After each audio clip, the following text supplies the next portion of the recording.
The following is a presentation of Muddy River News.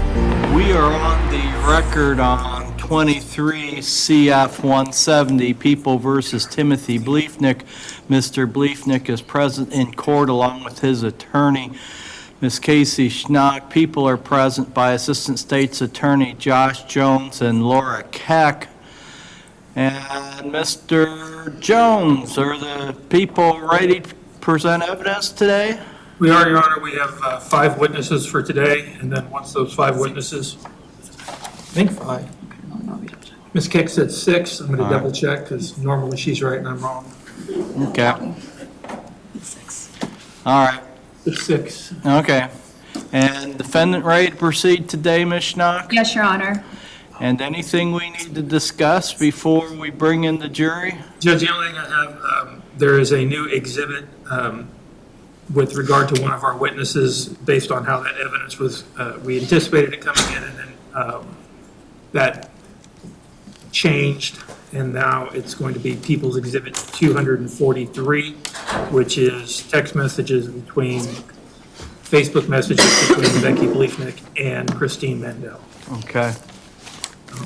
And we've shown those to Ms. Schnock and updated her exhibit list as well. All right. And we will take care of that when that comes up, because that's another one where Ms. Schnock made a pretrial objection to, correct? All right. Anything else we need to discuss by the way of the defendants? No, Your Honor. Okay. Then we will be in recess, and we will start promptly at 9 o'clock, and I'll admonish about cell phones again. All right. We'll be in recess. Thank you, Your Honor.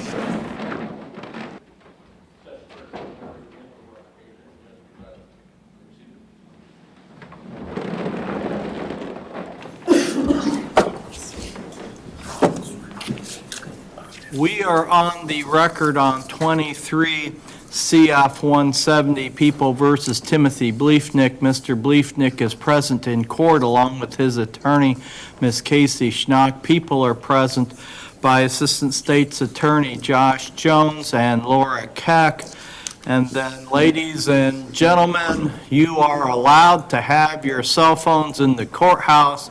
However, if you are in the courtroom, you must have those cell phones turned completely off and stored away so that they are out of sight. If your cell phone would go off while you are in the courtroom, or if security would see you with your phone out, then you will be asked to leave and you will not be readmitted until the next day. That does not apply to media, who is allowed to have their electronic devices out so they can communicate with the public. But the media needs to wear their badges so that security can identify them as media and will not hassle you if you have your badge on. And then, Mr. Jones, anything before we bring the jury in? No, Your Honor. Ms. Schnock? No, Your Honor. All right, let's bring in the jury.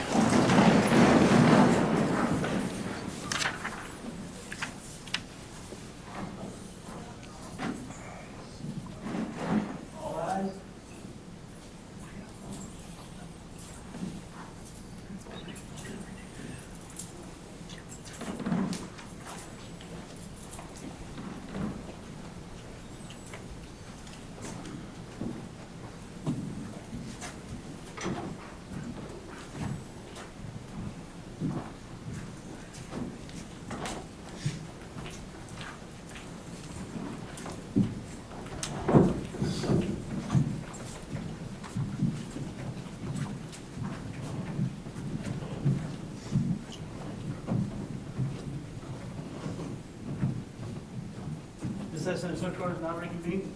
Be seated.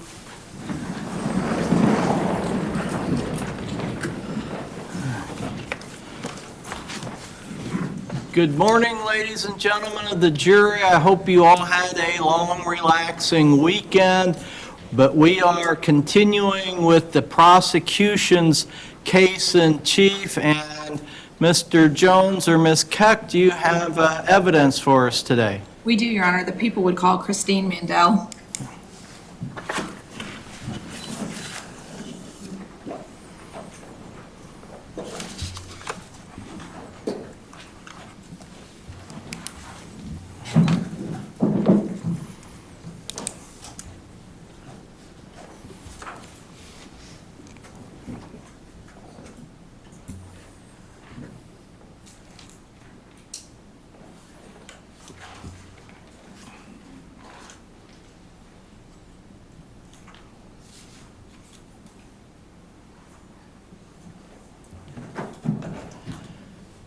Ma'am, if you would step to the front of the courtroom, please.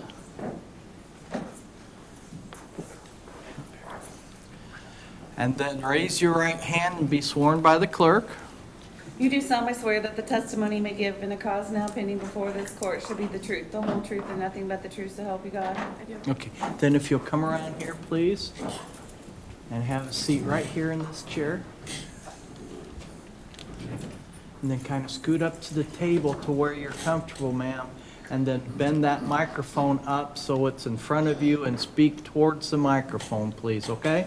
All right, you may inquire. Thank you, Your Honor. Can you tell us your name, please? Christine Mandel, Ms. Mandel, can you spell your last name for us? Mandel, Ms. Mandel, where do you currently live? Laguna Hills, California. Did you, before living in California, did you used to live here in Quincy? I did.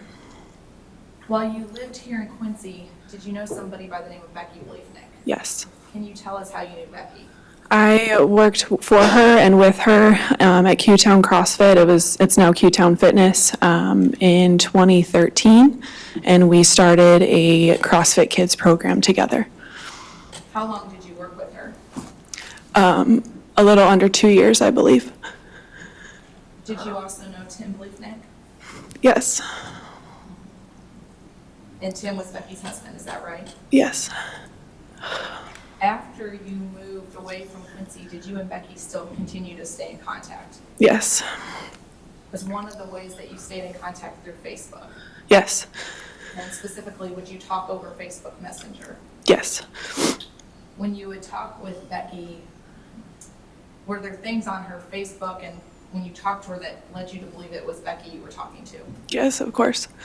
Tell me things that you would see on her Facebook that you knew it was Becky. She always posted pictures of her kids, her 3 boys, Deacon, Grayson, and Arlen, and she was a nurse, and she just was very prideful of being a mom. Would she send you pictures of herself over Messenger showing how she was working out, how proud she was of herself? Yes, she sent me a few messages because we had worked out together, and she had lost some weight and was really proud, and she knew I would be excited for her. Did you guys have a conversation last March, specifically March 14th of 2022? Yes. And did that conversation occur over Facebook Messenger? Yes.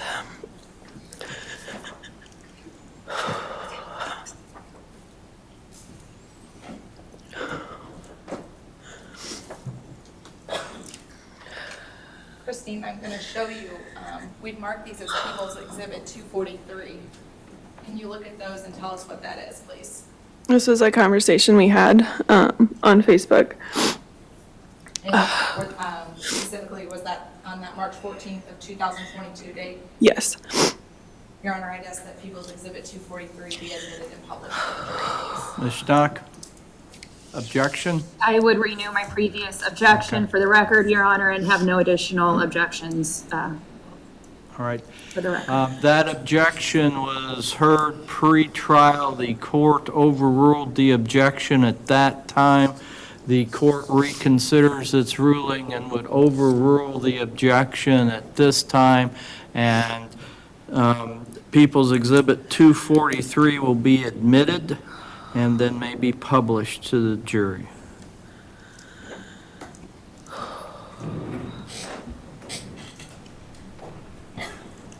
Ms. Mandel, up here at the top of the screen, this is where we can see that the conversation started March 14th, 2022 at 9:55 in the evening. Is that right? Correct. And during the course of that conversation, you asked Becky, these are your words in purple here, Becky, are you safe? Is that right? Yes. And the other messages we're going to see and black with the white background, those were messages Becky sent back to you. Yes. After you asked Becky, are you safe? Becky said to you, I told you your jaw would drop. Is that right? Yes. And then she continued, I feel safe right now. I'm super nervous for when this ends. If he doesn't get his mind, I feel he may literally lose his mind. Is that what she said to you? He said if he doesn't get his way, I feel he may literally lose his mind. Yes. Did she then continue and say later in the message, I also got a security system? Yes. After telling you that, did she say, he wants everything, wants sole custody of the kids, wants all the money, all the assets, wants me to suffer? Yes. Did your conversation continue that same late night of March 14th? Yes. As it continued, did she say, but I've had some serious PTSD with all this and the things I found out. Plus, I've had not one, but two co-workers get murdered by their exes in the last year, which has totally made me a nervous Nellie. Yes. Did she also continue, I'd rather let people believe what he tells him and stay alive for my kids. It sounds so crazy to say that out loud, but it's not out of the realm of possibility that he would go off the deep end. Yes. Did she also continue, he literally cares more about hurting me than anything else? Yes. Finally, did Becky Bliefnick tell you that night, I literally would never trust him to ever let him in my house if it was just us? Yes. Ms. Mandel, the person that you knew as Tim Bliefnick, do you see him here in court today? Yes. Can you tell us where he's sitting and what he's wearing, please? He's sitting across from me in black. Your Honor, if the record could reflect Ms. Mandel has identified the defendant. The record will reflect that the witness has identified the defendant. Thank you, ma'am. No other questions. Questions, Ms. Schnock? Yes, Your Honor, thank you. Good morning, Ms. Mandel. So you met Becky in 2013, correct? Yes. And that was through Q-Town CrossFit? Yes. Did you also meet Tim in 2013? Yes. And that was also through Q-Town CrossFit? Yes. Did you coach with Becky? Yes. I coached CrossFit kids Okay, and how long did you and Becky coach together? around 2 years. Okay, and did you coach with Tim? I worked for Tim. Okay, and how long did you work for Tim? Same amount of time. Okay. When did you move to California? 2014, I believe. Okay, so between 14 or 15, I'm sorry. Okay, that's fine. So between 2013, when you met Tim and Becky, and the time that you moved to California, did you ever hang out with Becky socially outside of the gym? Yes, we did events it was mostly gym related, yes. And then we drove to, I believe, St. Louis for CrossFit Kids certification. So we spent the whole weekend together. Okay, and did you ever hang out with Tim socially? It was all gym related. Okay, so your involvement with Tim and Becky outside of the gym was gym-related events? Usually, or fundraisers. Okay, that's fair. Were you ever a guest in their home? I've been to their home 1 or 2 times before. Okay, and were they ever a guest in your home? Not that I can remember. Okay. After you moved away from Quincy, did you maintain contact with Tim? I had visited for a fundraiser event that I'm sure he was at. I don't remember having a lot of contact with him. It was usually Becky. Okay. Do you remember the last time you would have seen Tim in person before today? It would have been the fundraiser for Dancer Love Foundation if he was attending. Okay, and do you know how long ago that was? Maybe 4 years ago. I'm honestly not sure. Okay, and in that time, you did not maintain frequent contact with Tim, correct? No. Okay. I don't think we have talked since I've worked for him or any kind of fundraiser that Q-Town hosted if I came back for it. Okay. And after you moved away from Quincy, did you maintain frequent contact with Becky? Can you repeat the question? Sure. After you moved away from Quincy, did you maintain contact with Becky? We talked on Facebook. We would say happy birthday to each other, like brief check-ins, just like anyone I was friends with at that gym. Okay. And how often would you and her have contact?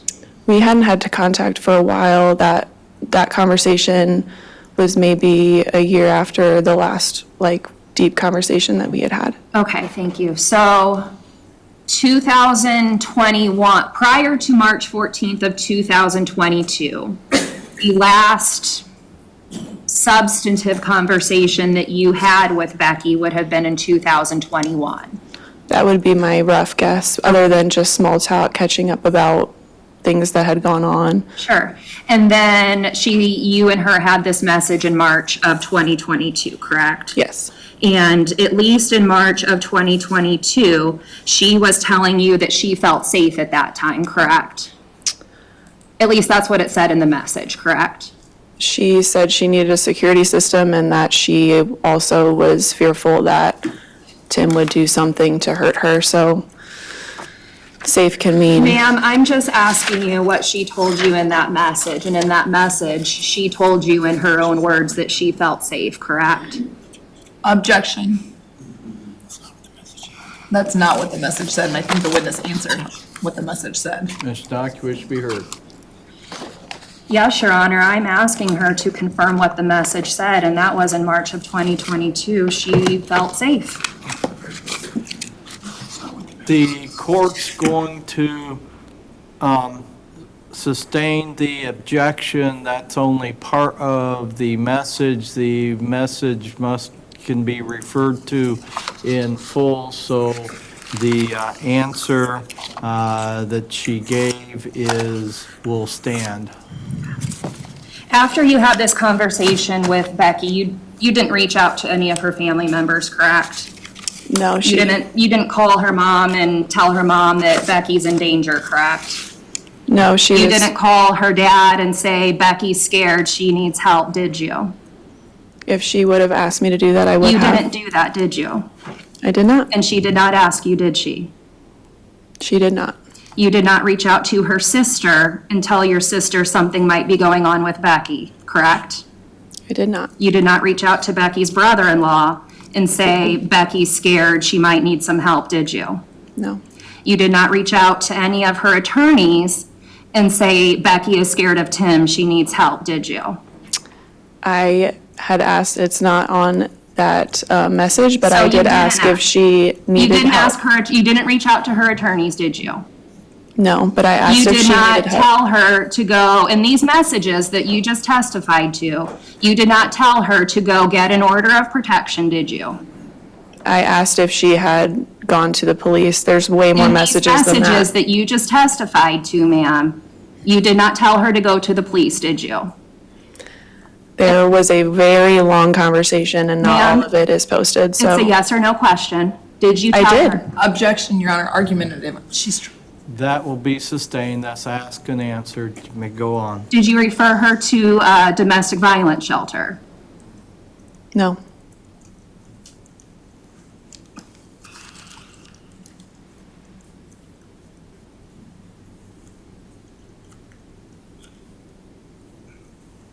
No other questions, Judge. Questions, Ms. Keck? Yes, Your Honor, thank you. Ms. Mandel, do you wish that you would have reached out to Becky's parents or her family? I honestly was scared for her boys because I felt like there was more conversation. Objection, Your Honor, this is non-responsive. There was more That will be sustained. There was a very long You conversation. can't- Oh, sorry. You can't answer that question. Ms. Keck's going to ask you another question. Go ahead. Ms. Mandel, there were other messages between you and Becky that we didn't talk about this morning, Yes. correct? Lots of them. And in those messages, you talked to her about, Objection. That will, counsel?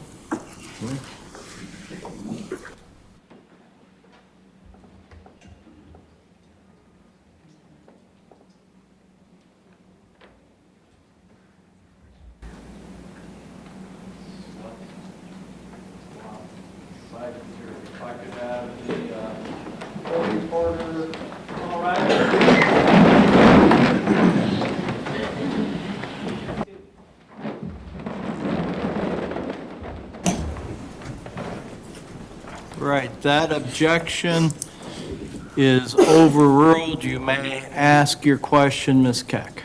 Thank you, Your Honor. Ms. Mandel, during this March 14th conversation, did you discuss with Becky different options to keep her safe? Yes. Tell us what you discussed. I know for sure that I wanted to do something to help her, and I wanted her to tell me what that could be. I know that she tried to file for a restraining order, and I just thought, like, Objection. That will be sustained. You Must, guys discussed different options during Yeah. that conversation, is that fair to say? yes. No other questions, Your Honor. going to give you another chance, Ms. Schnock, if you wish. Despite all those options, you did nothing, correct?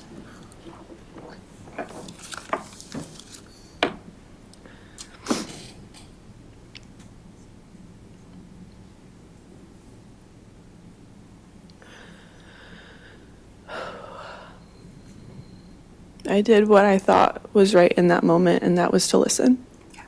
No other questions, Judge? Any other questions, Ms. Keck? No, Your Honor, All right, thank you. ma'am, you may step down.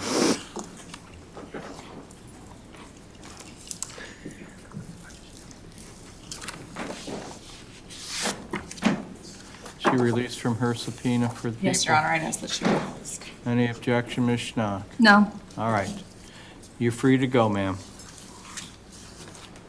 Call your next witness.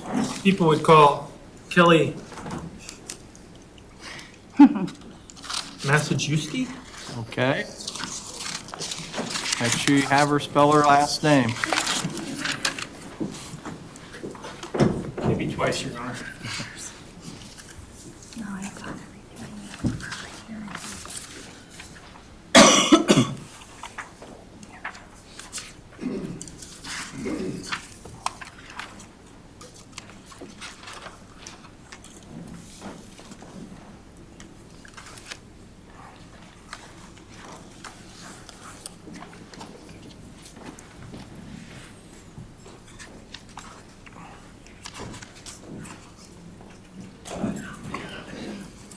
Ma'am, if you could step to the front of the courtroom, please.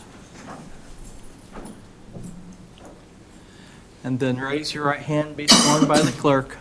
You do solemnly swear that the testimony you may give in a cause now pending before this court shall be the truth, the whole truth, and nothing but the truth, so help you God? I do. Okay, and if you'll come around here and have a seat right here in this chair.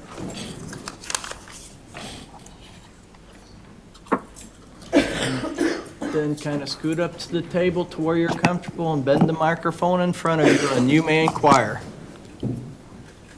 Can you tell me your name and please spell your last name? Yes, my name is Kelly Massajuski. The last name is Maciejeweski. Ms. Massajuski, what do you do for a living? I work at the Illinois State Police Forensic Science Laboratory in Springfield. What do you do for a living? I primarily, solely work in the biology and DNA section. How long have you been? I've been employed with the state police in biology and DNA since October of 2001.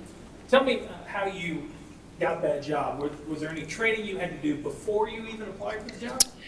Yes, well, my undergraduate degree was in biology and English from Albion College, which is in Albion, Michigan. And then I also have my Master's of Science in Forensic Science from the University of Illinois in Chicago. Once I was employed by the state police, I underwent an approximately 2-year training program with them specific to the discipline of biology and DNA analysis. Can you tell me about a 2-year training program? What does that entail? It entailed practical work in the laboratory as well as literature readings and the background of forensic biology and DNA. It involved tests, practical or supervised casework, which was where you work real casework under the direction of a supervised analyst. So all of that was within that 2-year training program. And then at the end of that 2-year training program, did you have to test or get some type of certification to show that you obtain the requisite knowledge to do the job? Well, that was sort of done throughout the time period of that 2 years where we had exams and things that we had to pass, both in the laboratory and written exams. And then, of course, that supervised casework where you're working the actual casework under the direction of an analyst. They had to agree that you were knowledgeable and trained in the discipline. And did you pass all those tests? Yes, I did. After passing those tests and doing the job with the Illinois State Police, do you have to continue to be retested and recertified during those years? Yes, we take 2 proficiency tests every year. And what that is it's just an outside vendor sends us a test where they obviously know the results, and then we have to do the testing and report our results out to them and obtain the correct results. And have you passed all those tests as well? Yes, I have. At this point, we'd ask that Ms. Massajuski, subject to any cross-examination, be certified as an expert in the area of DNA biology. Any objection? No, Your Honor. She will be certified as an expert. Ms. Massajuski, first I want to talk to you about some testing you did in this case, specifically with regard to a set of bike handlebars. Do you remember that item? Yes, I do. And can you tell me, let's talk in general sense with relation to that bike handlebars, how DNA works. What is DNA in some sense? DNA stands for deoxyribonucleic acid, and essentially what it is it's the building block of life. It's present in all cells, and it's what makes us who we are. It makes us human as compared to any other animal. It gives us our distinguishing characteristics then, which make us different from one another. Most of our DNA is, of course, the same, which is what makes us human, but there are differences among our DNA, which is what makes us all unique. Your job then in that DNA section is to find DNA on different items and compare it to known standards to see if you can make the comparison. Is that fair to say? Yes, the primary goal is to try and determine who may have been a contributor to any specific item.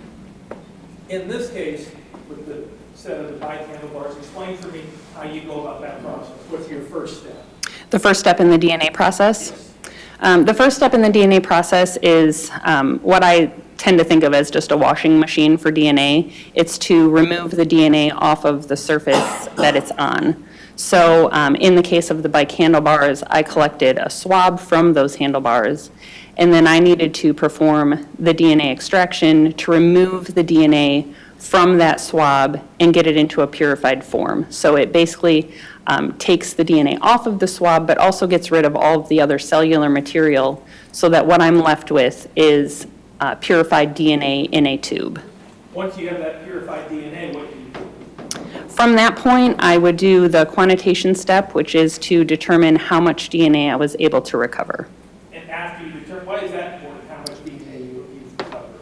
For our testing system, which I will get into as I further explain the process, we have to have specific amounts of DNA to even attempt to try to get a profile, and really to determine if any human DNA is present there at all.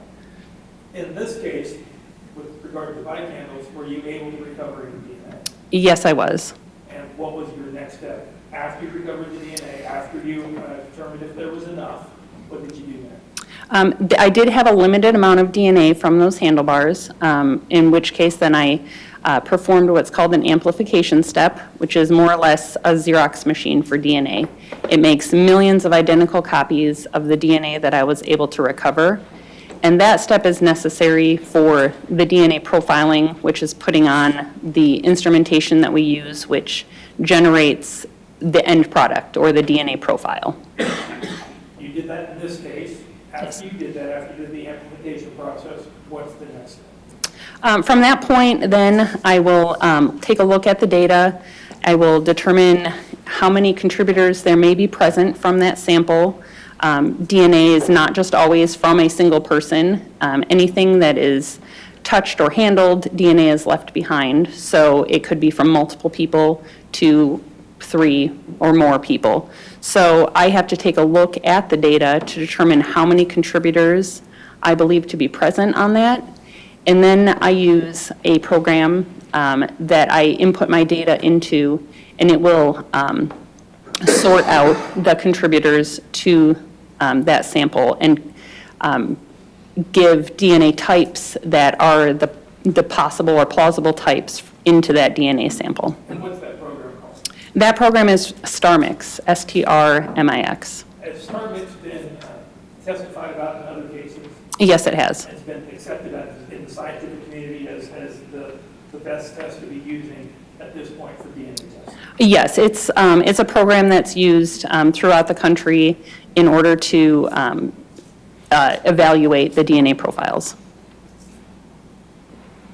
In this case, after you amplified the DNA from the bike and put it into the StarMix program, what's the next step after that? The next step after that is if you have standards for comparison to that profile or profiles, if it's a mixture, you then can input those standards into the StarMix program.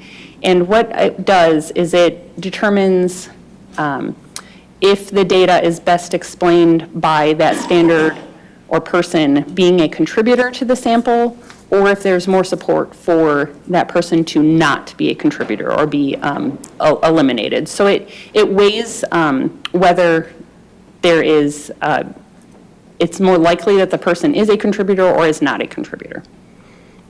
In this case, you had some known standards. I did, yes. And you had known standards for the defendant, is that right? Correct, You had known standards for an individual by the name of Ted Johnson, correct, and you had known standards for 3 young children, is that right? yes. And those 3 young children were Becky's 3 children, is that right? That's my understanding, yes. You also had a known standard, I believe, for the victims, Becky Bliefnick. Yes, I think that's all the known standards you have, is that correct? yes. With regard to the bike handlebars, when you compared through your StarMix program, the unknown sample with the known standards, were all of those individuals excluded from the bike handlebars? Yes, the bike handlebars, I determined to be from a single individual on the ones, I had 2 swabs that I had collected from the handlebars, but the one swab was a single source profile. And that single source profile, all of the standards I had were excluded from that profile. I want to move on then to item 2A and 2B, which were swabs from a chair that were found outside the victim's residence. Are you referring to my item numbers? I or- apologize, 20A and 20B, I said 2. I Yes, apologize. correct. 20A and 20B. That's correct. Did you test those swabs? Yes, I did. And was there any DNA on those swabs? There was an extremely limited amount of DNA present on those swabs. I did attempt to profile them, but the data was so limited in nature that it was not suitable for any sort of comparisons. I want to move on then to items 17A and 17B. Those are swabs from a bedroom door handle, correct? Yes, correct. And you tested those as well? Yes, I did. And you put those into that StarMix program because I believe in this case, there was a mixture of DNA, is that right? Yes, that's correct. With regard to 17B and Ted Johnson was excluded from providing that sample, correct? Yes, that's correct. And with regard to Ted Johnson in 17A, there was limited support for the proposition that Ted Johnson is not a contributor to that DNA, correct? Yes, there was more support that he was not a contributor to that sample. With regard to the defendant in both 17A and 17B, there was limited support for the proposition that Tim Bliefnick, the defendant, is not a contributor for both 17A and 17B. Is that correct? Yes, that's correct. There was more support that he was not a contributor to that sample. And with regard to who it was likely the DNA was from, there was moderate support or strong support for both 17A and 17B that the DNA belonged to Rebecca Bliefnick and one of the children. Yes, that is correct. I want to move on then to item 10A, which is a piece of plastic material that was found around the victim's body. Is that correct? Yes. And again, you did all that testing on it, and it was a mixture of DNA, correct? Yes, it was. And one of those individuals, the DNA on that was strong support that it was Rebecca Bliefnick's DNA? Yes, there was strong support that she was a contributor to that sample.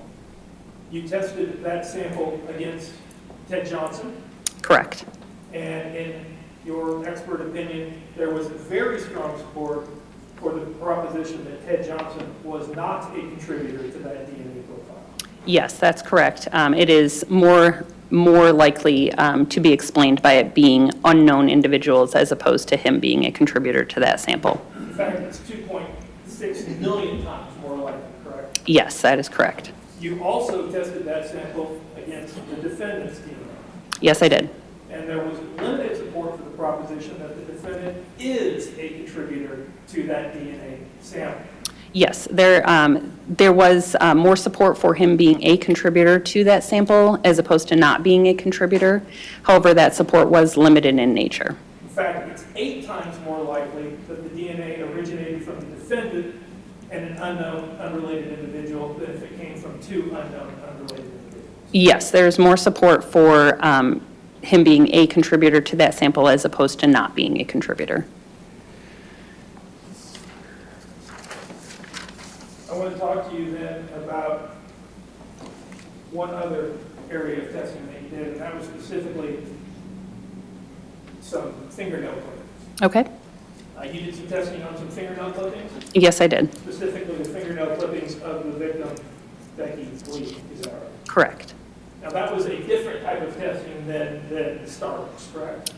Yes, I did not use StarMix for the final interpretation step of those samples, and that is because when I did the quantitation step from the fingernails, the swabs that I had collected from the fingernails, it gave me an indication that I had a much larger amount of female DNA present as opposed to male DNA, and the level of male DNA that I was detecting would have never been observed in our standard type of testing that we perform. So based on that, did you do a different type of testing? Yes, I did. And that's called YSTR testing. Yes, it is. Can you describe for me just briefly what YSTR testing is? Yes, YSTR testing, what it is it's looking at DNA on the Y chromosome, which is only present in males. And so when I perform YSTR testing, I have the ability to essentially ignore all of the female DNA that is present because I'm targeting DNA specific on that Y chromosome, which females do not have. So when I perform the YSTR testing, I'm only going to pick up the male DNA that is present on that Y chromosome. And in this case, you did that testing. Yes, I did. And is it fair to say, in your expert opinion, that it is 3 times more likely that the DNA profile that you observed underneath the victim's fingernails came from the defendant or the boys than anyone else? Yes, in testing the 3 standards from the children as well as from Timothy Bliefnick, all of those individuals would be included as a potential contributor of the YSTR profile. And I should clarify with YSTRs that YSTR types are carried down a paternal line. So any male DNA that is present will also be the same DNA profile that is present in a father's sons, any brothers that he may have, his father. They will all have the same YSTR DNA profile. Now, that DNA profile, Ted Johnson was completely excluded from the DNA under Becky Bliefnick's fingernail. Yes, that is correct. In a general sense, is it fair to say that of the items in the crime scene, there are no items that support the conclusion that Ted Johnson is associated or his DNA is associated with them? Correct, none of the items that I tested. And is it fair to say that there are items that support the conclusion that Tim Bliefnick and his DNA are associated with them? Yes, I did have the items, the fingernails, as well as the plastic pieces that were found on Becky Bliefnick's body that had some support for that being a contribution from Timothy Bliefnick. And one of those was 8 times more likely, and the other was 3 times. Yes, that is correct. Just a moment, Your Honor.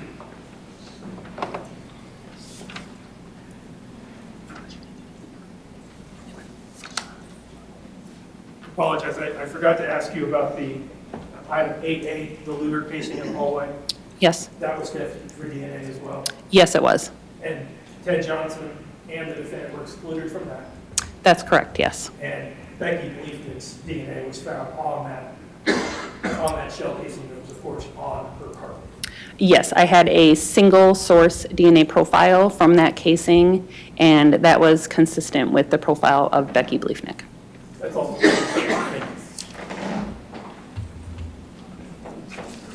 Cross, Ms. Schultz. Ms. Masajewski, I have some questions for you. If Okay. you don't understand my questions, or if they don't make sense, let me know, okay? Okay.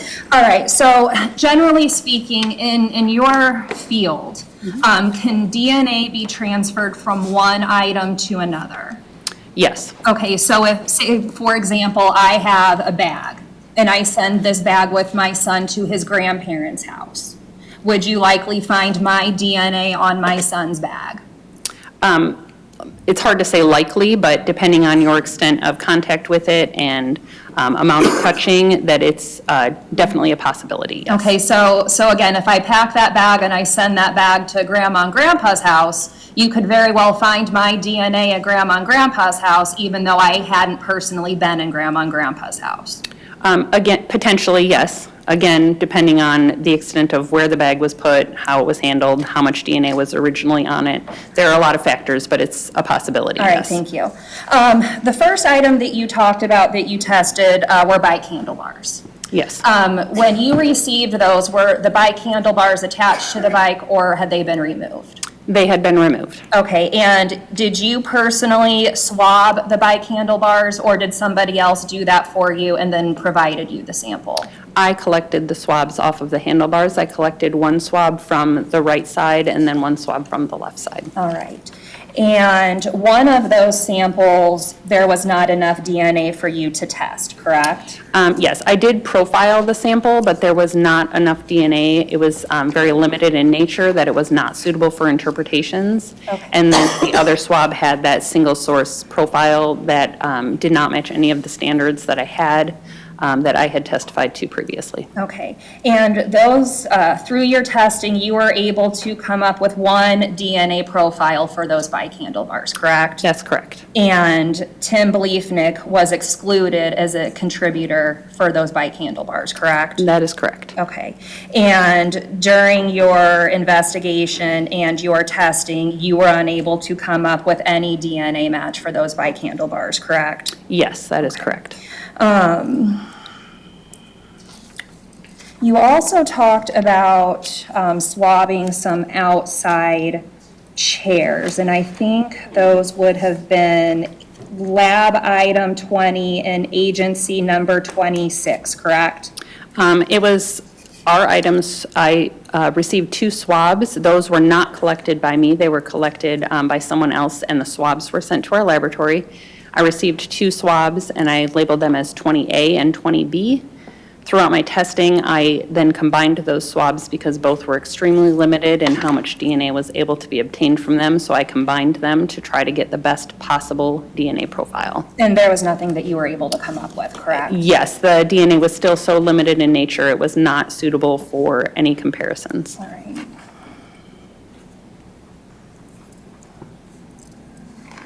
And as far as the, you were talking about the Y-star mix. So in how many different samples were you given to test against?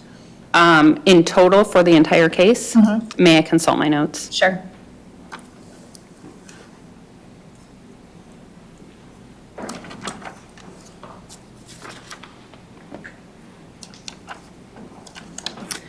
Not including standards, I had 19 samples that I performed DNA testing on. Okay. And with respect to the Y-star testing, let's say 5 of those samples were of a father and his 4 male children. Okay. Would you be able to distinguish one profile from another in that scenario? Based on, there can be mutations occasionally with a father to his male children.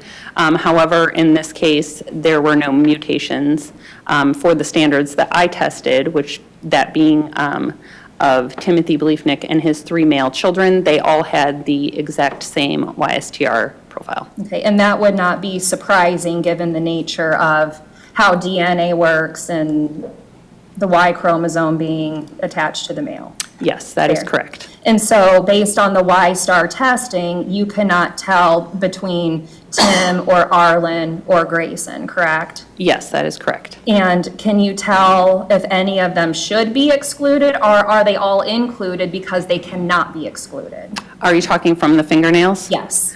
No, they would, I cannot tell that any of them are excluded because they have the same DNA type that I was able to pull up with that YSTR testing, and it's consistent with all of them, so I can't tell you which one it may be or may not be.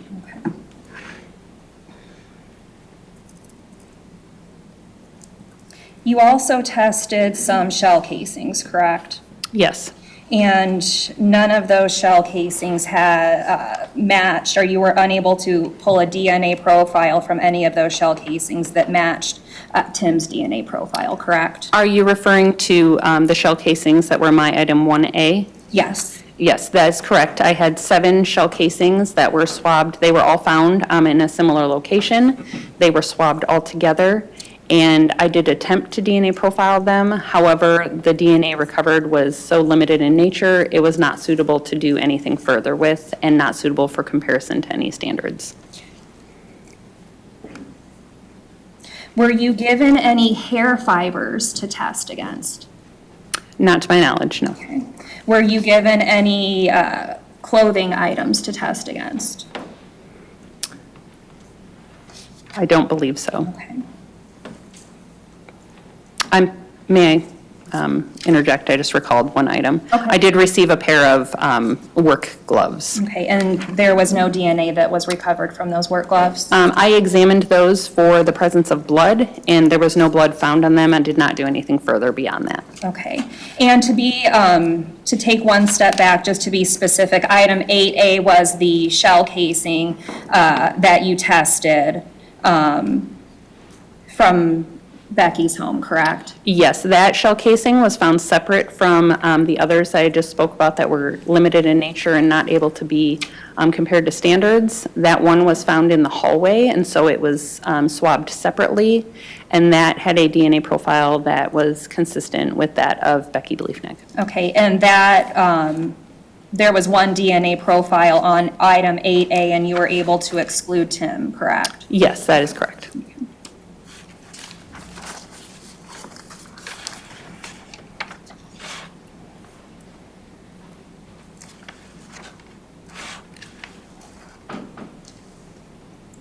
Your Honor, if I could have a moment. You may.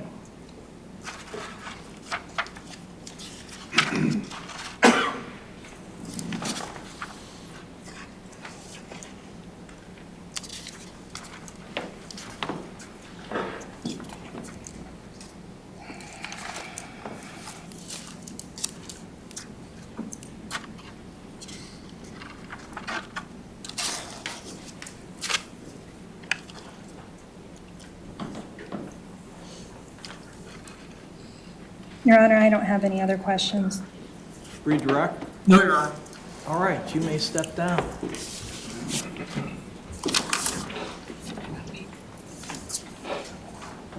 And is she released from her subpoena and free to go? Yes, Your Honor. All right.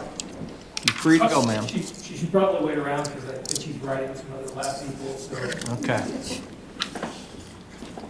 Call your next witness. People would call Jim Briggins to this time.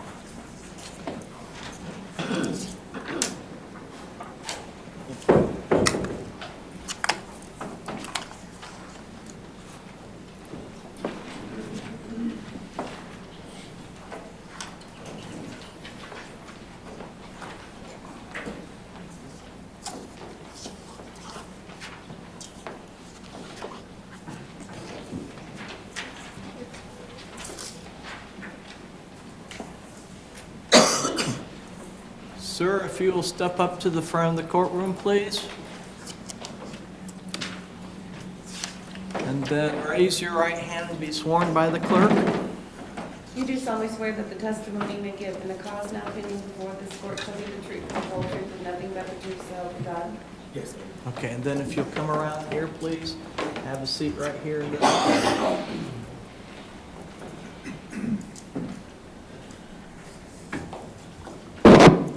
then kind of scoot up to the table to where you're comfortable, and then bend that microphone so it's in front of you and speak towards the microphone, please.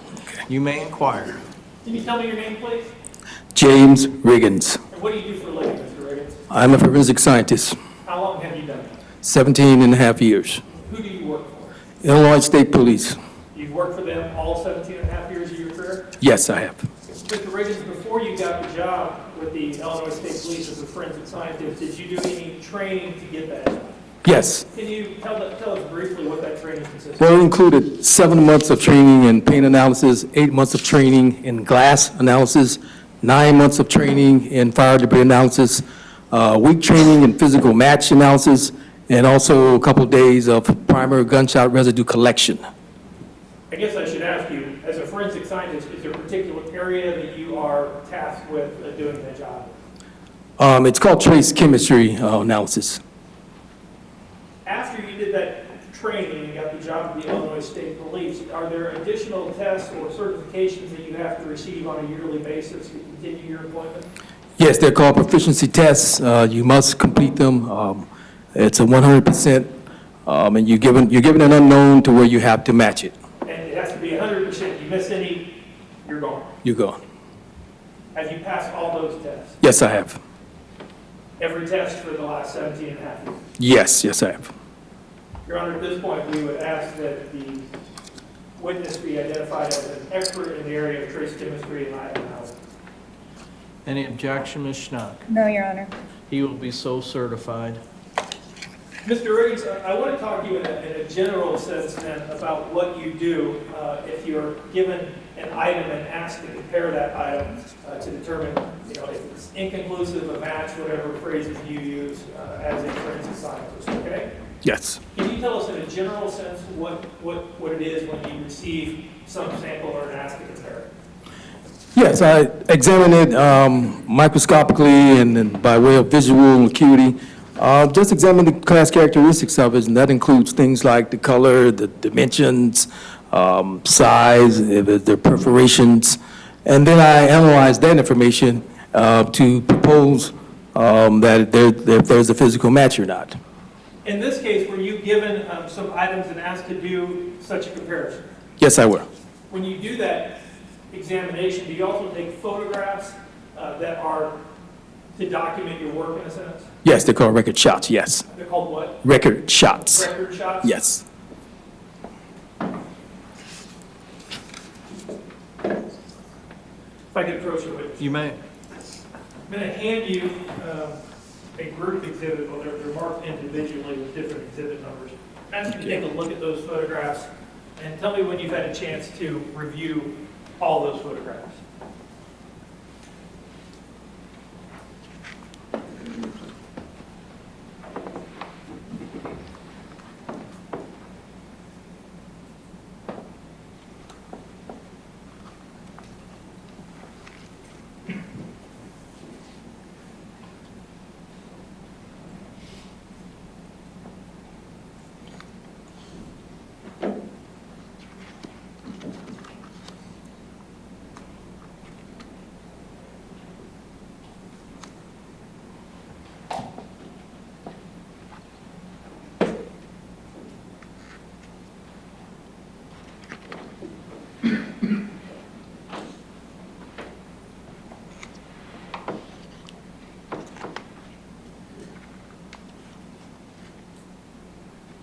Yes, complete.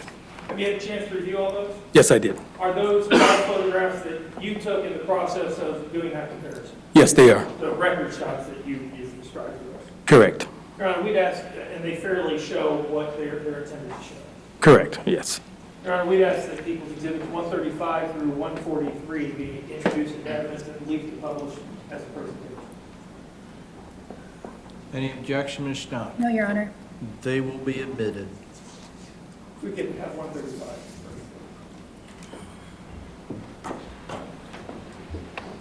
Mr. Riggins, are these the pieces of plastic that you were provided, and it's your item 10-2, but for the record, it is also Exhibit 240 that's been previously introduced into evidence. Is that correct? Yes, it is. So you said you would take these items, look at them visually, and then eventually compare them to something else. Is that right? Correct, yes. In this case, were you given another item to compare them to? Yes, I was. Next slide. On the screen now, in the middle of the screen is exhibit, or what we have up on the screen is Exhibit 136. In the middle of the screen, we have item 33-6. Is that the item that you were given to compare it to? Yes. And again, for the record, that is our Exhibit 240, which is all the bags from the defendant saw, correct? Yes. And next to the side of it is item 10-2, one of those pieces of plastic. Correct. Tell me how you compare that piece of plastic to the Aldi bag. Similarities, I look at the class characteristics, which include color, surface markings, and also the texture, the type of material that are included in both of those items. Well, let's talk about first the texture of item 33-6 and item 10-2. Did the texture of the item appear to be the same to you? Yes. You said you also talked about color, so would you look at the pink that's on the Aldi bag and the pink that's on the piece of plastic? Yes. It appear to be the same color? It's similar in characteristics, yes. And then next to the pink is a green piece of plastic, right? Next to the pink here, touching the pink is green, right? Well, Yes, yellowish green, yeah, bright yellow.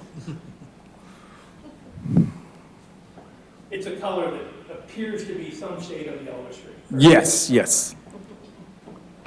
And on the piece of plastic, did you notice that same weird, strange shade of color? Yes, I did.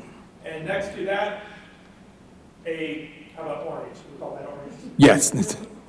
And next to the piece of green on that is orange, is that right? Yes, And next to the orange is white. correct. And you see white on that piece of plastic. Yes. Is the next step in your analysis to see if that piece of plastic basically fits over the Aldi bag in a same location? Yes, compare as close as I can, yes. And did you do that in this case? Yes, I did. Next slide, please. And here we showed it going closer. Yes, Okay? yes. And that's equals 137. Next slide. And here we see the piece of plastic laid on top of the Aldi bag, correct? Correct. And you see the pink appears to match, that color appears to match, the orange appears to match, the white appears to match. Correct. And in fact, you see between the pink and the orange a little stripe of white that would appear to match as well. Yes. Next slide, please. And again, just a closer view Correct. of that. Now, your report says that this is not a match, correct? You can't say it's a match. I can only note that there were similarities in the characteristics. However, due to the lack of a broken, cut, or torn in any of the 18 bags that were compared to, a physical match is precluded. So your report says it's inconclusive but consistent with similar characteristics. Yes. You also, next slide please, had item 13, which is another set of pieces of plastic, which I believe are Exhibit 142. Is that correct? Yes, the item number Item 13, lab item 13. And you did the same testing that you just talked about before with these pieces of plastic as well, is that right? Yes, and it was noted as that they were printed letters. And you see the letters here and some letters there. Yes. Next slide, please. And there was some printed letters on item 33-6 as well, correct? Yes. On the bottom of the bag. Right. And you did that same thing where you would put the piece of plastic on the Aldi bag to see if it's similar. Correct. Next slide, please. And this is Exhibit 142, showing it right above the printed lettering. Correct, yes. And 143, please. And this is the piece of plastic on top of the printed lettering on the item 3360, the Aldi bag from the defendant. Yes, And again, your report says inconclusive, fair to say? yes, But again, there are consistencies between the two pieces with similar class characteristics. yes, But you can't say, as a scientist, that that is a match, correct, because you don't have the bag that it was torn out from. correct, yes.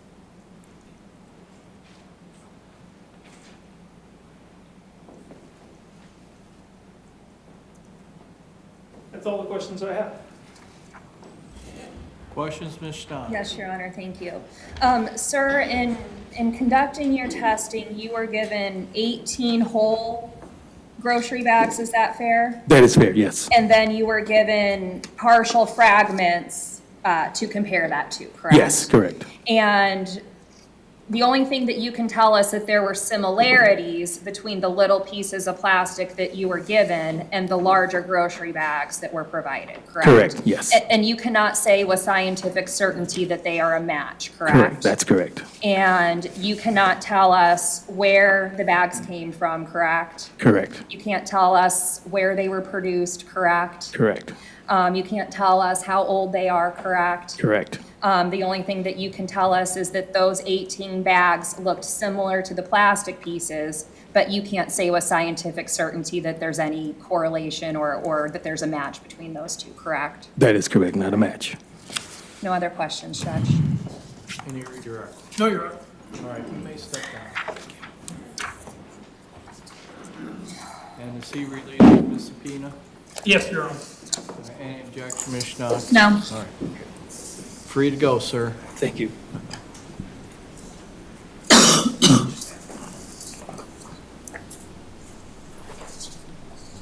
Call your next witness. We would call Catherine Buell.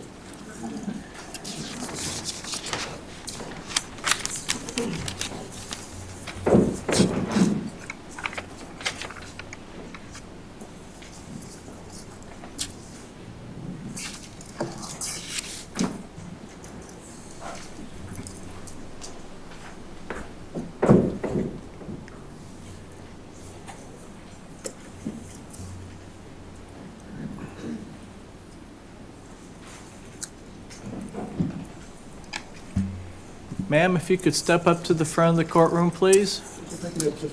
You may. Go ahead and raise your right hand and be sworn by the clerk. You do solemnly swear that the testimony you may give in the cause now pending before this court should be the truth, the whole truth, and nothing but the truth, so help you God? I do. Okay. Then if you'll come around here and have a seat right here in this chair. And kind of scoot up to the table to where you're comfortable, and then bend that microphone so it's in front of you.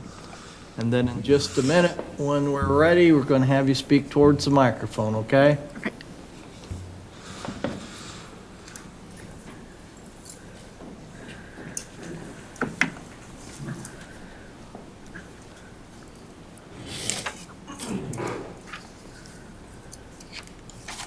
Can you tell me your name, please?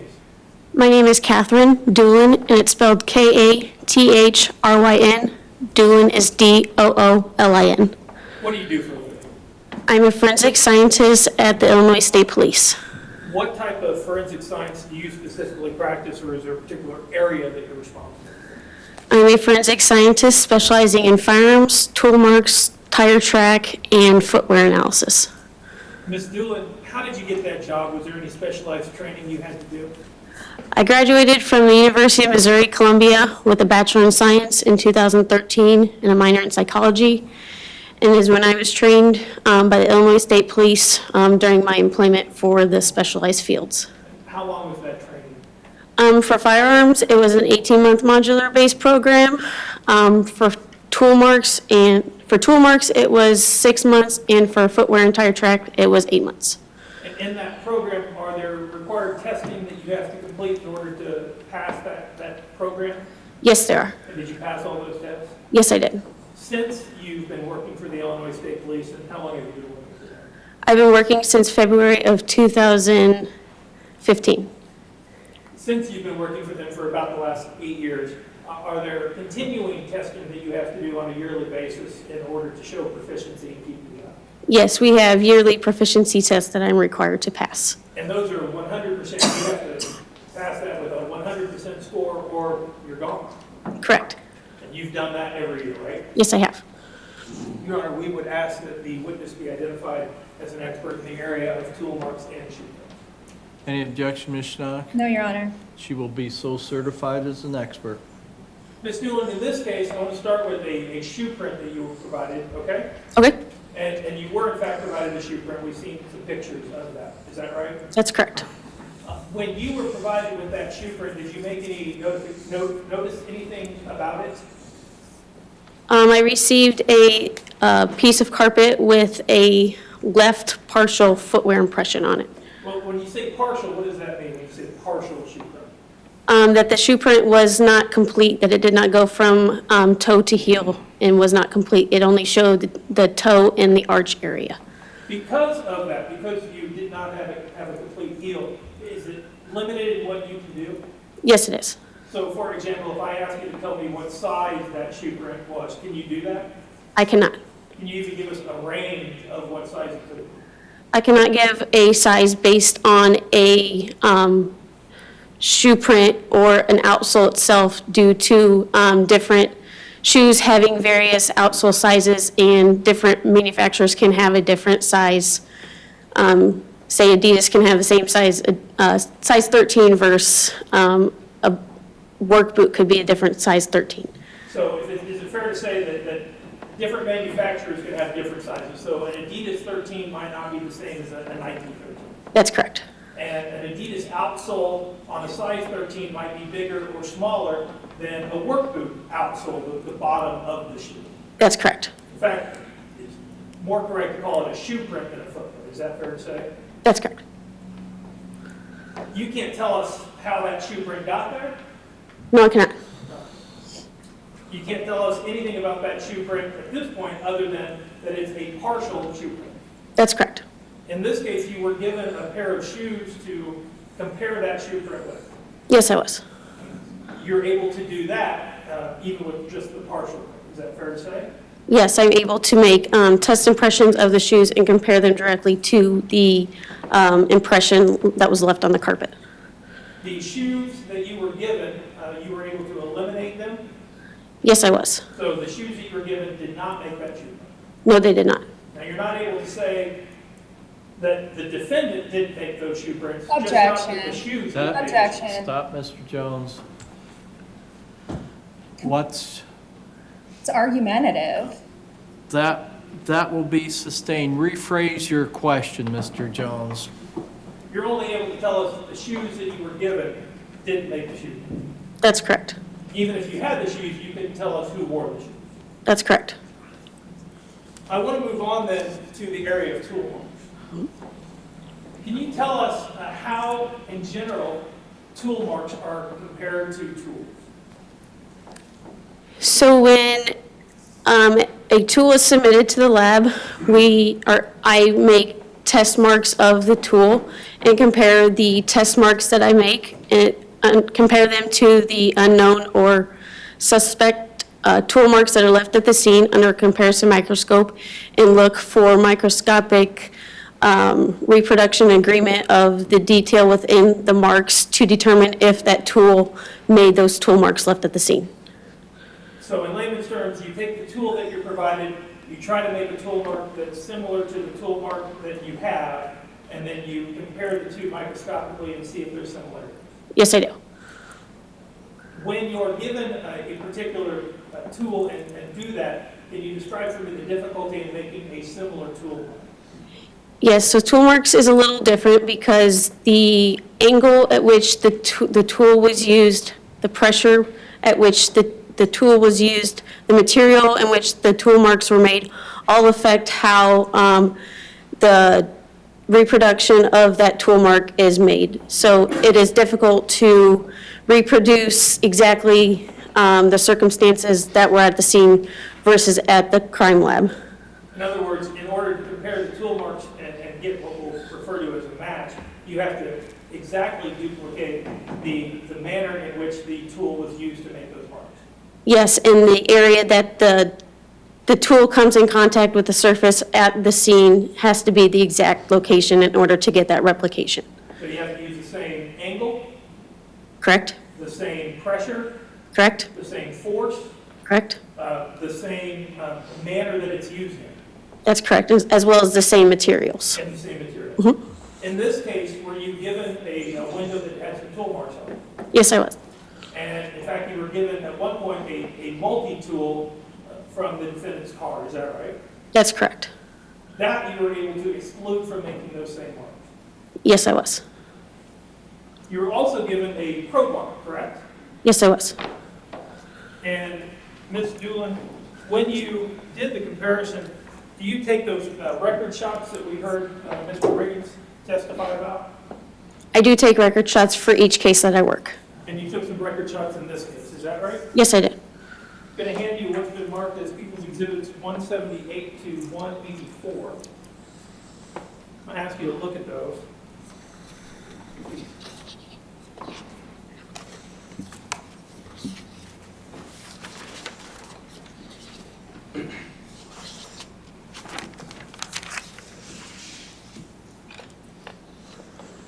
Have you had a chance to look at those? Yes, I have. Are those the record shots, the photographs that you took in this case of that examination?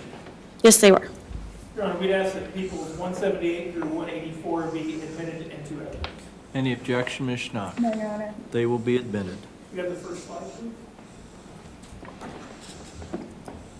Ms. Doolin, up on the screen is a crowbar, a pry bar, lab item 31, which is our exhibit 237. Do you recognize that?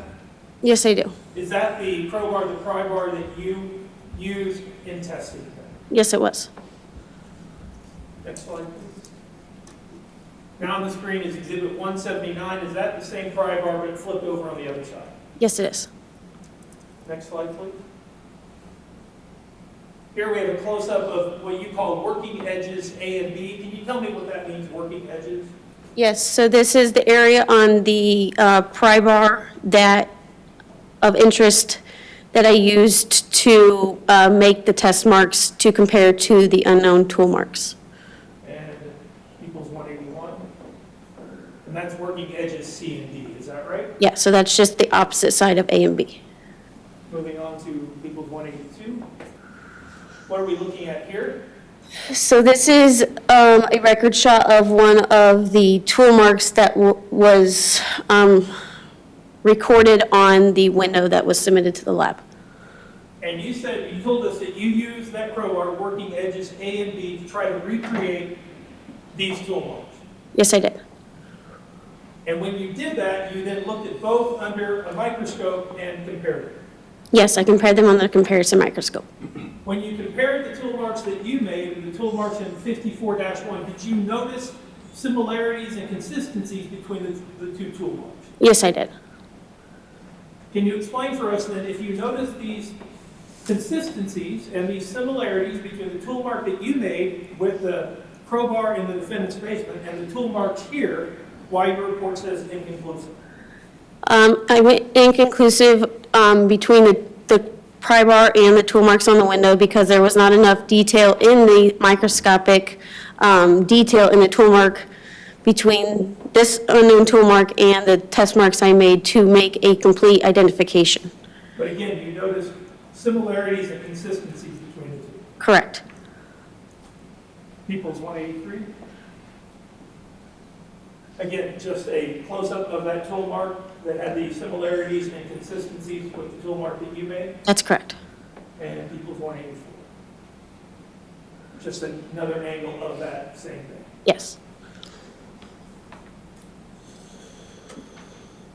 Is it fair to say that you can't eliminate that tool from making that tool mark, but there are not enough similarities? You notice those similarities, but not enough because you couldn't recreate the exact circumstances of how the tool mark was made to say that it's a knife.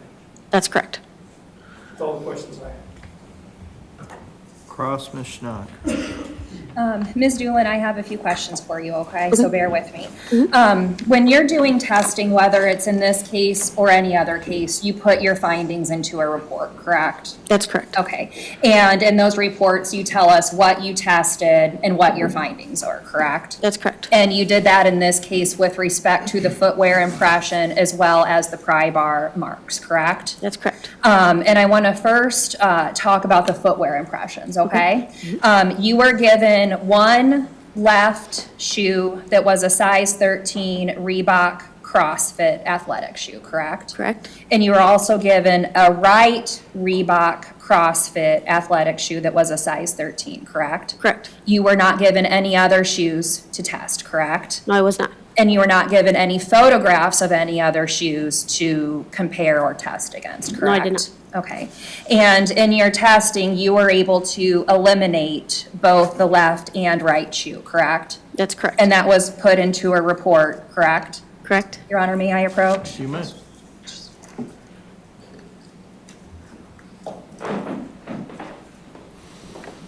Doolin, I'm handing you what's marked as Defendant's Exhibit 2. Okay. And this is with respect to the footwear impression, and take a look at that. And let me know when you've had time to go over it. Okay. Okay, is that your report? Yes, it is. And is that your signature on the last page of the report? Yes, it is. And is that the report where you specifically state that those shoes were excluded against the foot impression that you were given from the crime scene? Yes, it is. Your Honor, I would ask the defendant's exhibit to be admitted, and I don't have any other questions with respect to that exhibit. Any objection? No, Your Honor, that's fine. That will be admitted. Now, with respect to the pry bar and the multi-tool, again, you did a similar report after you did your testing, correct? Correct. And with respect to the multi-tool and the pry bar, you were given those to test against some casts that were made on the window from the crime scene, correct? I was given them to compare to the tool marks made on the window. Okay, and were you given the actual window from the crime scene, or were you given a cast? I was given the actual window, and I made casts myself during my examination. Okay, fair enough.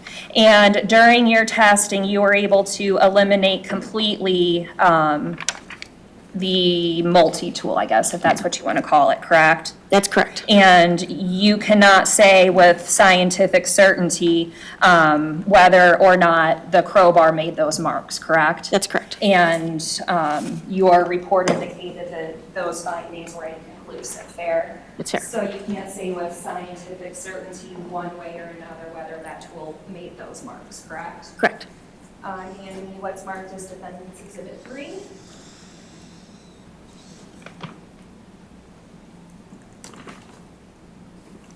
Is that your report? Yes, it is. And that is your signature on the back page? It is. And that is where you incorporate your findings that eliminated the multi-tool, correct? Correct. And found the pry bar inconclusive, Correct.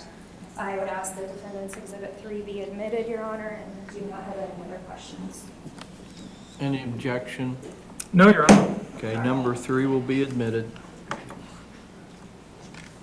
And no other questions, Ms. Stock? No. Okay, any redirect? No, Your Honor. Okay, if you could hand those to the bailiff, please. And then is she free to go? Yes, but she should probably wait for our next witness to finish too, so. Well, we're going to take our morning break at this point, so since we're in between witnesses, and we'll give the jury 20 minutes, which will be approximately then 10:40. All right?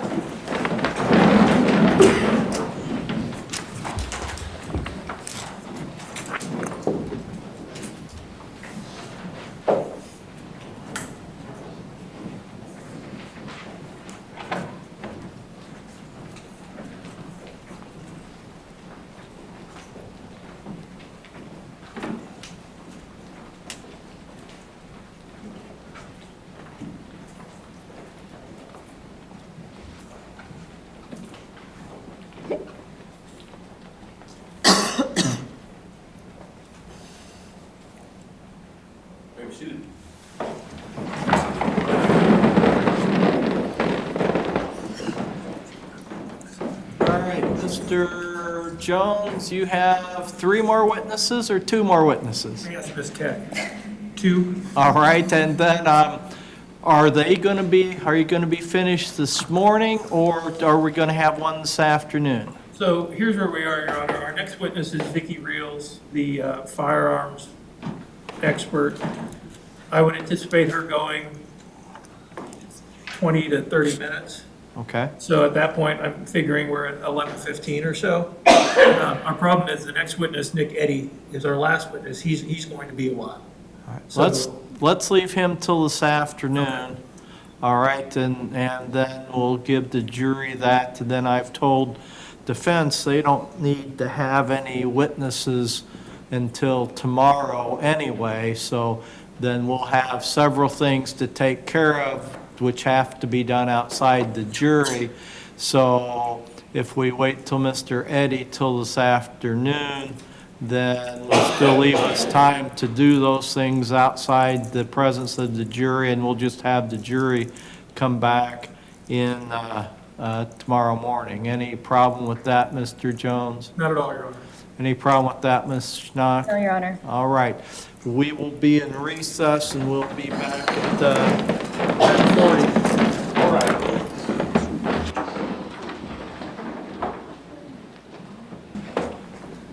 We are back on the record on 23 CF 170 People versus Timothy Bliefnick. Mr. Bliefnick appears in person, and with counsel Ms. Casey Schnock. People appear by Assistant State's Attorney Josh Jones and Laura Keck.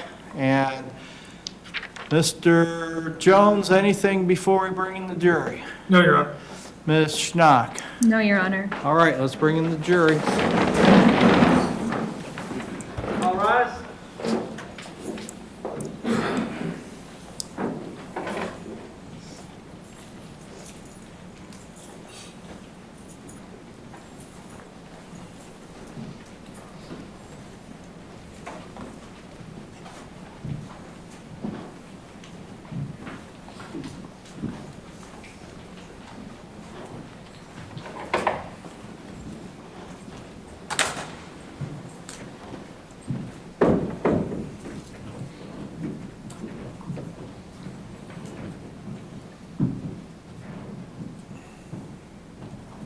The session is recorded now. May you see?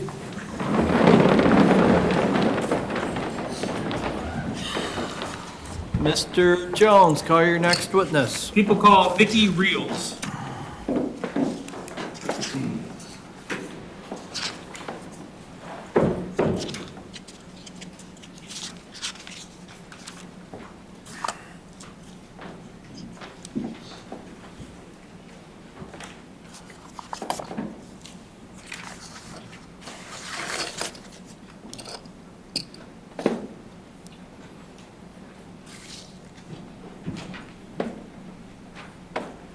Ma'am, if you'll step to the front of the courtroom, please. Raise your right hand, be sworn by the clerk. You do solemnly swear that the testimony you may give in the cause now pending before this court shall be the truth, the whole truth, and nothing but the truth, so help you God? I do. Okay, if you'll come around here, please. Have a seat right here on this chair.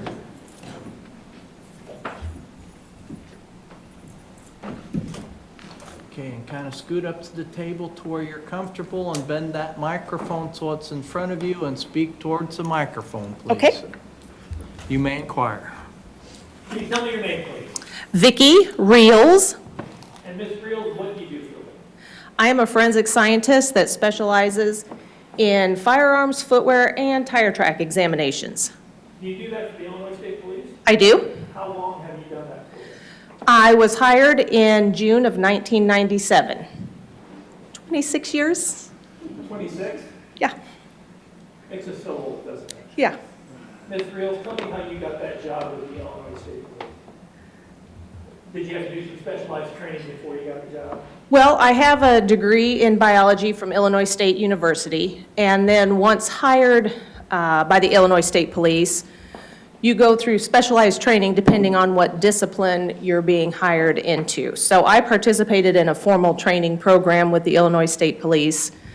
That was approximately 2 years in length. The training was conducted at the Forensic Science Center at Chicago. And that training was in the area of firearms, tool marks, tire. That was exclusively firearms. Footwear and tire tracks, I was trained in about 10 years later, and I am not specialized for tool mark examination. With regard to firearms, you've been doing that over the last 26 years. Yes, And every year you have to do another proficiency test, if you will, to keep your job. yes. Can you describe that test for me? It is just a test that's supplied by an external forensic testing system where they provide items that we have to examine like we do any other evidence and report what the findings are based on the items that were received. And you have to score 100% on that exam or you lose your job, right? Correct. Every year that you've taken that test for the last 26 years, have you passed that test? Yes. Your Honor, we'd ask that the witness be certified as an expert in the area of firearms and firearm identification. Any objection, Ms. Schnott? No, Your Honor. She will be so certified. Let's talk in a general sense then first about firearm identification and why that works. Can you explain to me the process of how a gun fires a bullet, fires a projectile? Sure. Well, when the ammunition before it's fired is a cartridge, and that's made up of your cartridge case, your primer, your powder, and your projectile or projectiles. And when a firearm is fired and a cartridge is discharged, the bullet's going to travel down the barrel of the firearm, and at that point, oh, go ahead. And when the bullet travels down the barrel, does the barrel leave specific marks on that bullet? Yes, it does. It picks up the microscopic machining marks from the manufacturing process. And does every gun have slightly different marks that it leaves on that bullet? Yes. And every gun leaves different marks on the bullet based on the gun. Is that fair to say? Yes, based on the manufacturing process, beyond the classification of the class characteristics that the gun is designed with. So is it fair to say if you have two separate guns, even of the same brand, let's say you had two different 9mm guns, same brand, everything else is the same, when that bullet is fired and it goes down the barrel, you're going to be able to tell the difference between those bullets and which guns they came out of based on the marks that are left on the bullet? Yes, and there have been studies conducted with both bullets and cartridge cases where you have been provided like 10 consecutively manufactured barrels of a firearm from a specific manufacturer, or 10 consecutively manufactured breech faces, and given pieces of fired evidence. And we had to determine which barrel or which breech face the fired evidence was fired from. You used a term that we may not be familiar with. I think we all know what a barrel of a gun is, but what's a breech face? The breech face is the rear inside chamber portion of the firearm. That is where the primer seats against the gun and the firing pin strikes the primer. And so when that breech face hits the end of the cartridge, the end of the full bullet, the cartridge, it leaves individual marks as well. Yes, So is it fair to say that when a gun fires a cartridge, fires a bullet, it leaves fingerprints on that shell casing and on that bullet? yes, And just like everyone's fingerprints are different, every gun leaves different identifying marks on every shell casing and every bullet it fires. yes. And it leaves the same markings on every shell casing and every bullet it fires. It will. They won't, from one to the other, you won't necessarily have an exact reproduction, but you will see a pattern reproduce with those similarities from one item to the next in that. And based on that, you're able to determine if you're given two shell casings, you're able to determine if those shell casings were fired from the same gun, correct? Yes, If you can compare them and if they have the same marks, then you know, if you will, if they have the same fingerprints from that gun, you can tell that it's fired from the same gun. yes, you're looking for that reproduction between those items. And if you're given two bullets, the projectiles that are fired, you're able to look at those, and again, layman's terms, you can see if it has the same gun fingerprint on each of those bullets. Yes, In this case, were you given at first 8 shell casings from the crime scene? yes, And did you compare those? I did. And when you compare those, do you take different photographs of your comparisons so that your work can be reviewed and also so that you have a documentation of what you've done and what you're looking at? Is that right? That is correct. And you did that in this case, correct? I did.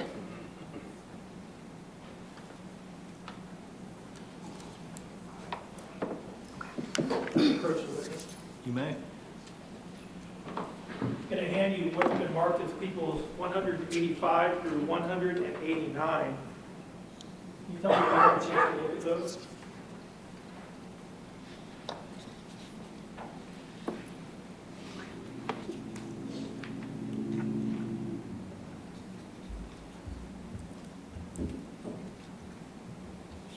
Okay. Are those photographs that you took, your record shots, if you will, to record your work in this case? Yes. Your Honor, and do they accurately show what you observed and what you saw in your life? Yes. Your Honor, we'd ask that People's Exhibits 185 through 189 be introduced to that. Any objection, Ms. Schnock? No, Your Honor. 185 through 189 will be admitted and may be shown. Tell me the process of how you compare two shell cases. How do you do that? Well, we use a comparison microscope when comparing any two items, whether it's two bullets to each other, two cartridge cases to each other, or if we have test shots from a gun, if a gun is submitted, we can compare the bullets or cartridge cases that are known to be from that firearm to the unknown evidence. And what a comparison microscope is essentially two compound microscopes that are joined by an optical bridge. So they allow you to see two separate items on two separate stages through the same field of view. And they are actually side by side, so you can see both right next to each other. And how does that help you compare those, let's say, in this case, two shell cases? Well, what that allows you to do is to look for the reproduction of those marks, because what we're looking at is that overall pattern.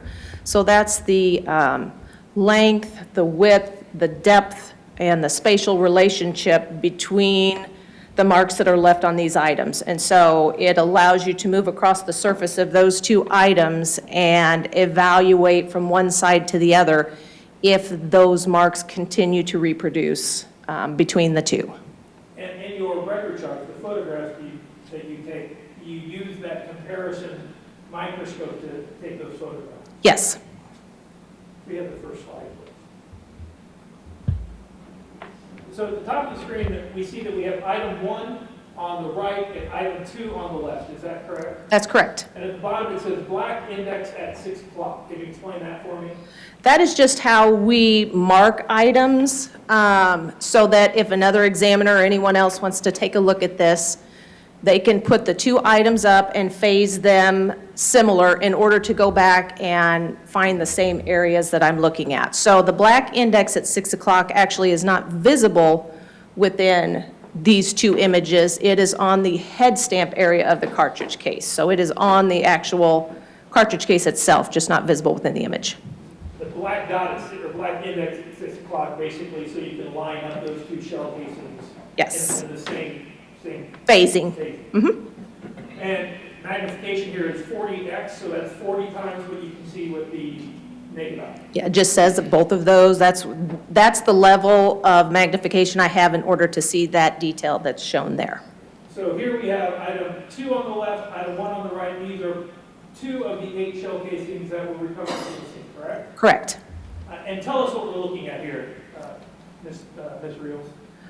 Well, I have a box around the area, the white box, around the area that I am representing here that you can see from one item to the other, the consistency of those lines as they continue across. So this little white line in the middle, that's what separates item 2 from item 1. that's correct. That is a hairline that with the microscope, I have the ability to move that line from left to right to look at those two items as I examine them. And that's just the position that it was in when I observed that area between items 1 and 2.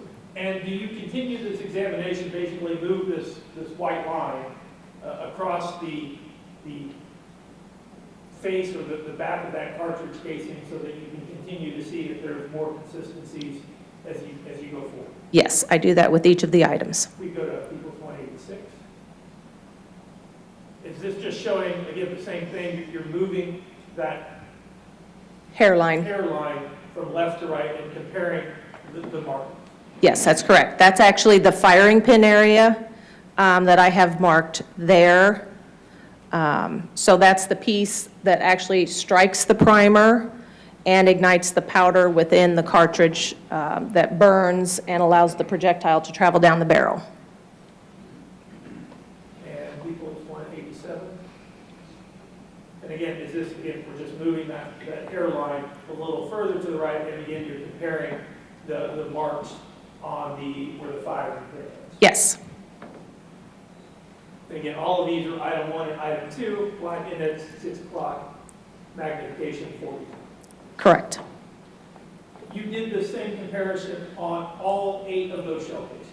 Yes, In your scientific opinion, and in the 26, using the training that you've received at the Illinois State Police, and the 26 years of experience where you've passed every test 100%, can you tell us what you can tell about those 8 shell cases? all of the 8 shell casings that were submitted were fired by the same firearm.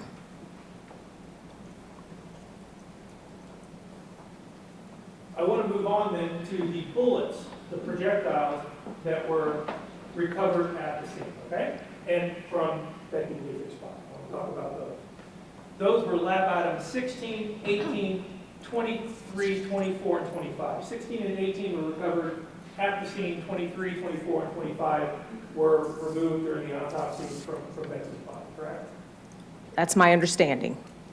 Did you do the same type of testing on those projectiles? Yes, Use the comparison microscope, just like you did here. correct. And again, you're looking for that same fingerprint, if you will, on each of those projectiles. Correct. And looking at lab items 16, 18, 23, 24, and 25, what can you tell me about those items? As far as my determination, Yes.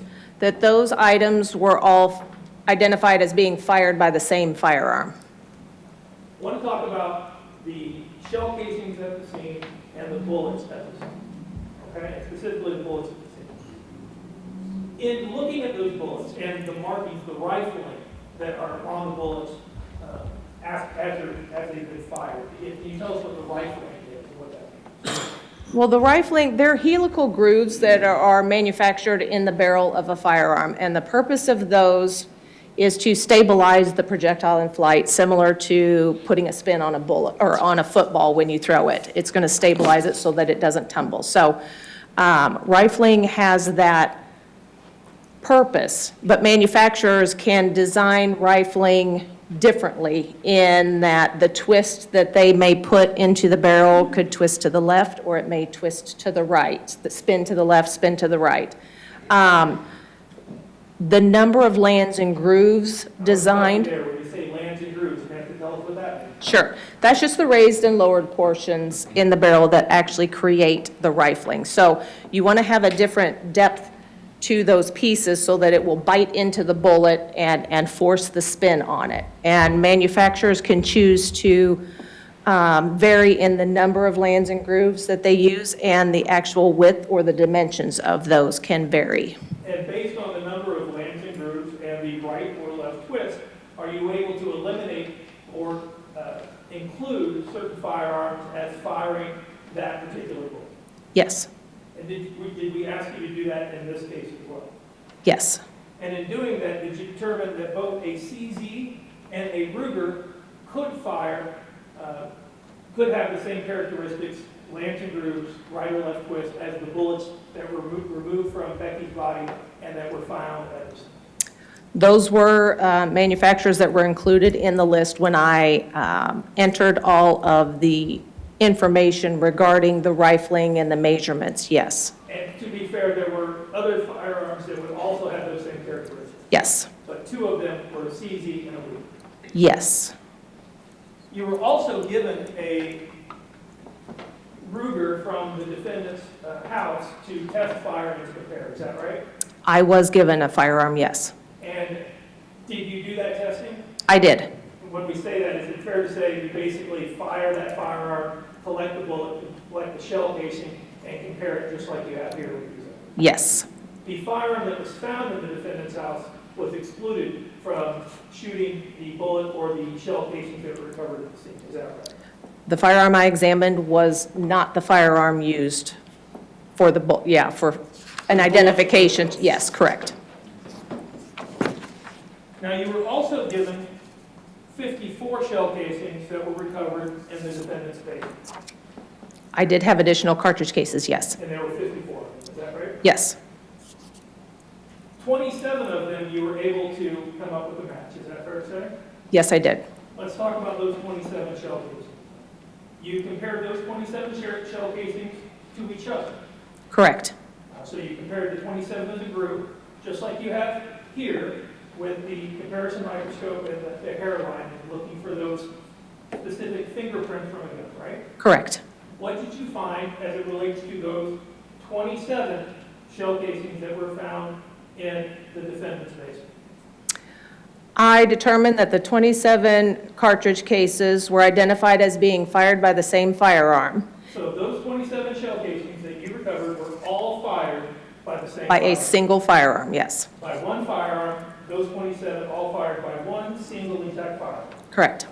Did you compare those 27 shell casings that we just talked about that were recovered in the defendant's basement on March 1st, 2023, to the 8 shell casings that were found around the body of Becky Bliefnick on February 23rd of 2023?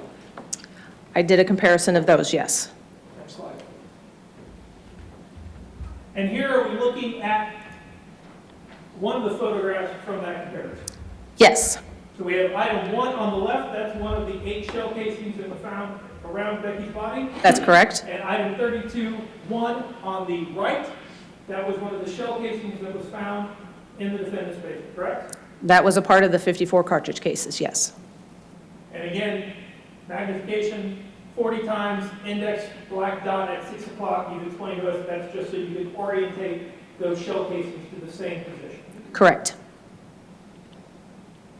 And again, did you move that hairline across the face of the shell casing? The two items, yes. We could have 189. And again, that just shows that hairline moved to a different location. Correct. And after examining the 27 shell casings and the 8 shell casings and comparing them together, using your 26 years of experience and the testing and training that you received in those 26 years where you passed every time with a score of 100%, what can you tell us about the 27 shell casings found in the defendant's basement and the 8 shell casings found around Becky's body? The findings are that I determined the 8 cartridge cases, in items 1 through 8, and then 27 of those 54 cartridge cases were identified as being fired by the same single firearm. One firearm fired the 27 shell casings in the basement and the 8 around Becky's body. Correct. The same firearm fired all those shell casings. That was my findings.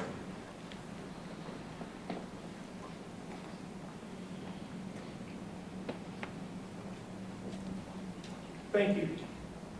That's all the questions I have.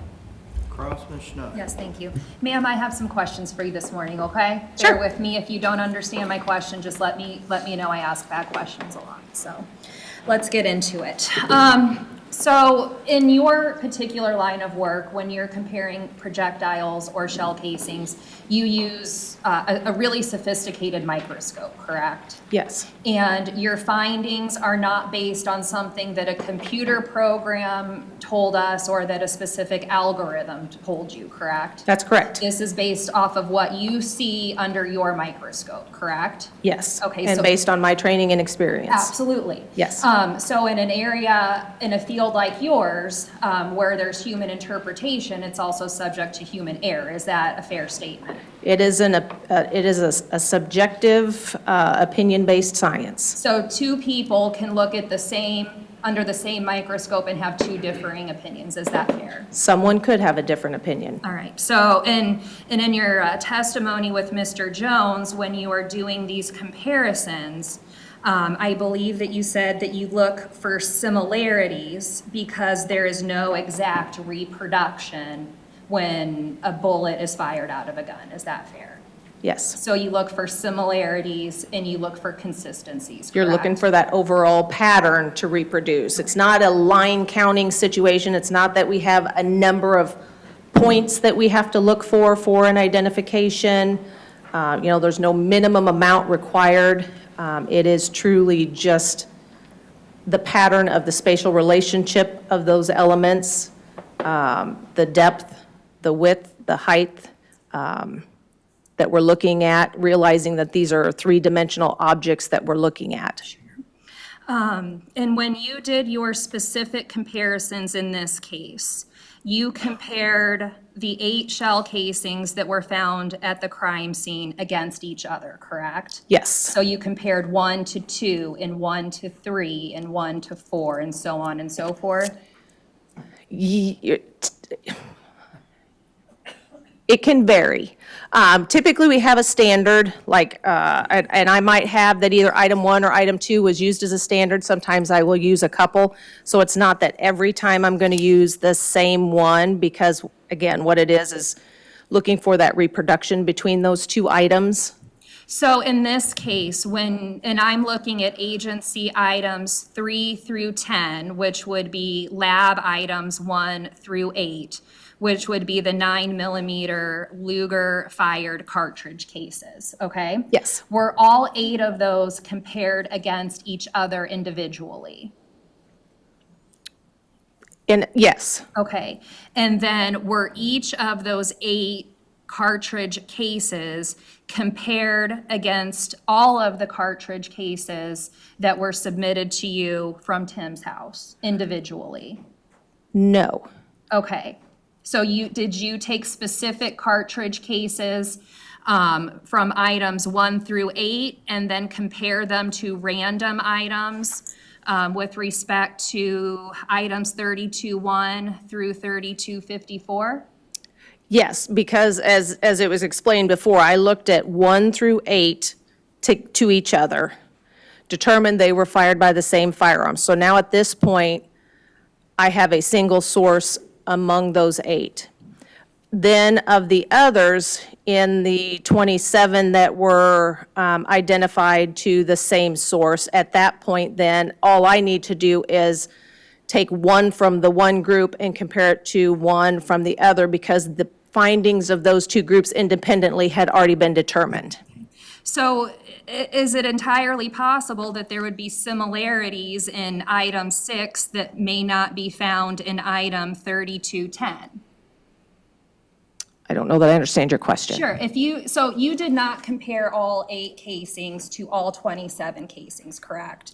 Once you determined that those 8 casings were a match, then you took one of those items and compared it against the 27, correct? Correct. And you did not take all 8 of those casings and compare each of those 8 casings to each of the 27 casings, correct? Yeah, there was not a need to. Okay. Is it possible that one of those items, 1 through 8, could have different similarities as a casing in items 1 through 27? I don't know that, to me, different and similarities make sense together. Okay. You stated earlier that you look for similarities and patterns, correct? Yes, I'm looking for a pattern reproduction. Okay, so you don't know if there is a difference in item 1 through 8 that may not have been identified in 1 through 27 because they were not all compared to each other. But they were all identified to the same source. I understand that, but 1 through 8 were not compared against, all of them were not compared against 1 through 27, fair? Yes, that's Okay, correct. Okay.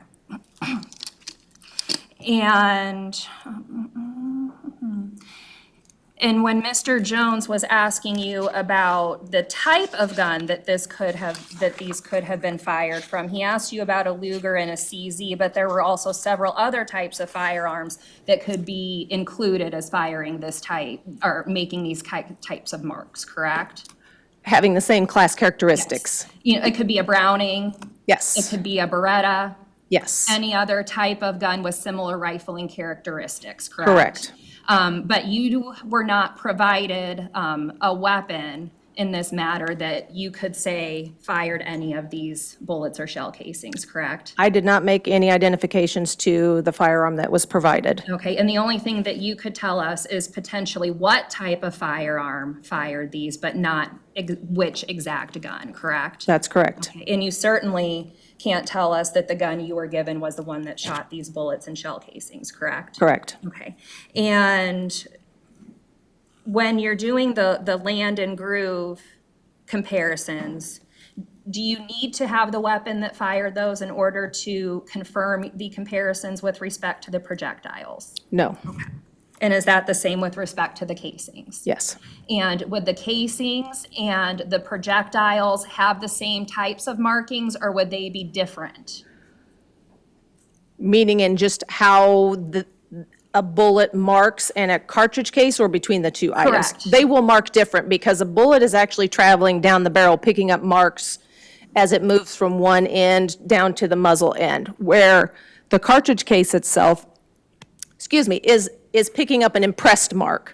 So when the bullet travels down the barrel, it's kind of the equal and opposite action-reaction thing. The force that pushes the bullet down the barrel is also going to push the cartridge case rearward into the breech area of the firearm. So these marks are just going to get an impressed mark on them, an impressed fingerprint, as the state's attorney is using. So it's not going to be a striated mark as it travels from one end to the other. So they have different types of marks. And so you look at a projectile differently than the way that you would look at a casing?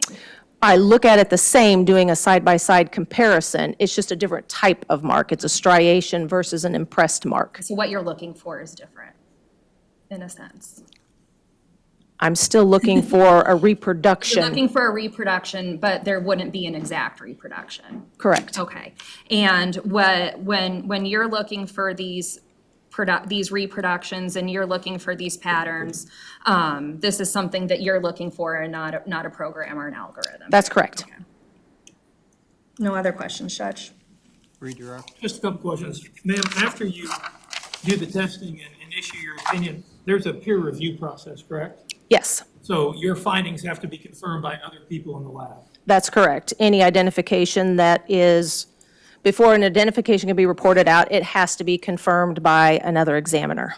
And that was done in this case. Yes, Your identification that these groups of shell casings were fired by the exact same gun was confirmed by another examiner.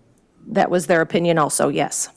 And in 26 years of testing, you've gotten everything right every time in those 26 years of testing, correct? Objection. That's what she testified to.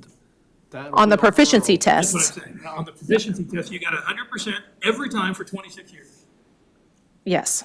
That's all the questions I have. Ms. Schnock? No other questions, Judge? All right, you may step down. Okay. And she's free to go. Yes, Your Honor.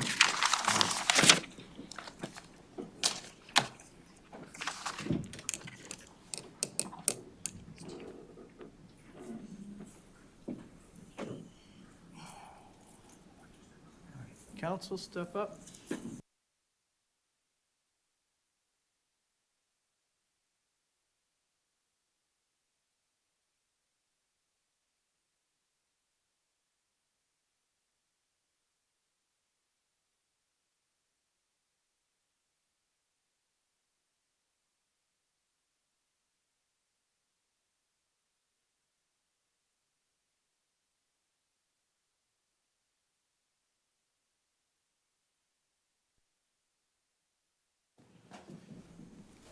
Ladies and gentlemen of the jury, we still have more evidence to present, but because of the length of the next witness, then we are going to take lunch now.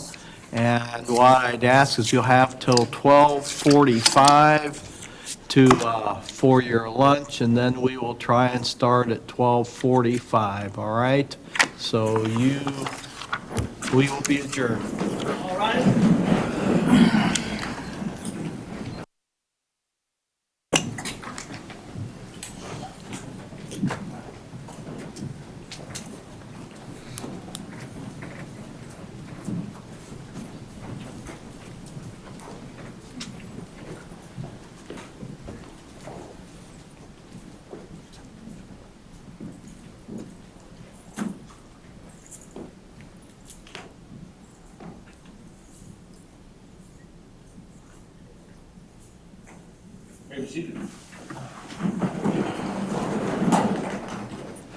All right, counsel, just for planning purposes, Mr. Jones, you have at least one other witness today? Just one other witness, and at that point, we would rest, Your Honor.